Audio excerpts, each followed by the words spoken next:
Hey, so I just have a few minutes to update before I have to run out for the evening. Thought I would because I haven't for a while. Um, yeah, so I'm starting a really cool thing tonight. The local drag king show, it's called Man Up in Vancouver.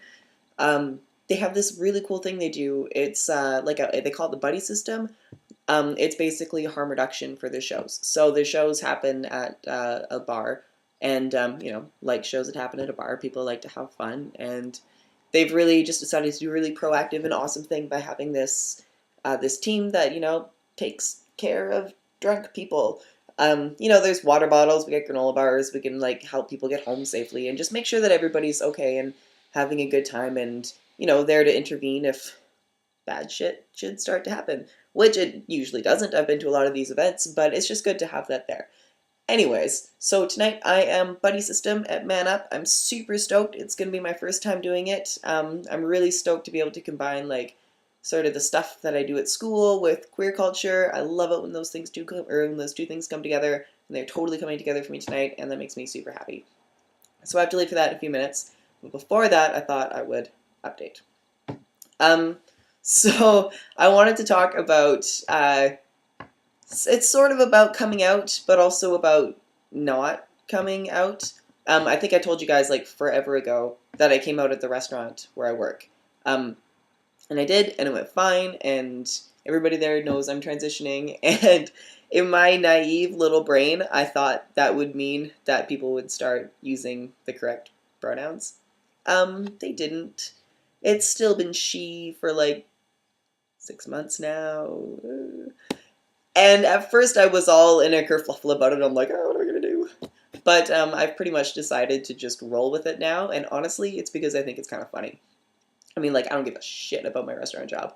So it's sort of an interesting social experiment that I'm doing. Basically, I'm waiting out just to see how long it takes people to start, like, organically switching pronouns without my prompting. Um, Basically, it's a matter of waiting to see at what point is it so awkward to use what is obviously the wrong pronoun. When is that more awkward than just randomly switching one day? And it started to happen. We had this new bartender start a little while ago who read me as a dude, so he uses he, and one of the line cooks often uses he because she's a lesbian, and I think she's a little bit more savvy than everybody else there. And I've gotten a lot of like third person from people, gotten some theys, gotten some really interesting sentence structures. Felix thinks that Felix needs to finish Felix's prep list.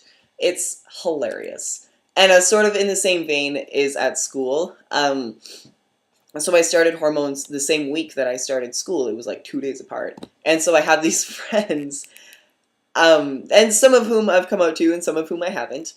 And so they've known me through the whole thing.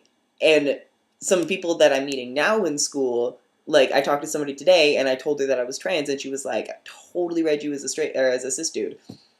Which I was like, oh, sweet. But so now there's this weird kind of 50-50 thing where like some people who have known me longer think she, and I think some of them are starting to be like, what's going on? And new people are going with he, and it's, it bothers me a little bit, but mostly I just really love fucking up people's like preoccupation with gender, and honestly, it cracks me up a lot. So far from disliking it, I actually think it's pretty funny. Yeah. And but on a serious note though, it's kind of about finding a way to feel like I'm out and like I'm being authentic without coming out to everybody. Without doing that weird thing where I like awkwardly work it into conversation with everybody I meet. I don't want to do that. And as time goes on, me being trans will be less and less visible, and so this is going to be a reality from here on out, pretty much. So yeah, it's about feeling like I have all these different parts of my identity in the room with me everywhere I go, without necessarily tattooing like I am trans on my forehead so that everybody knows. And it's interesting. It's an interesting social experiment, and it's led to some awkward moments. And I like to just laugh at them, because what else can you do? Yeah. Anyways, so that's a little update with me, and what's been going on. But it's been going on for a while, and I haven't talked about it, but there's been some funny moments. Yeah. Anyways, I gotta go to this thing. We'll talk to you soon.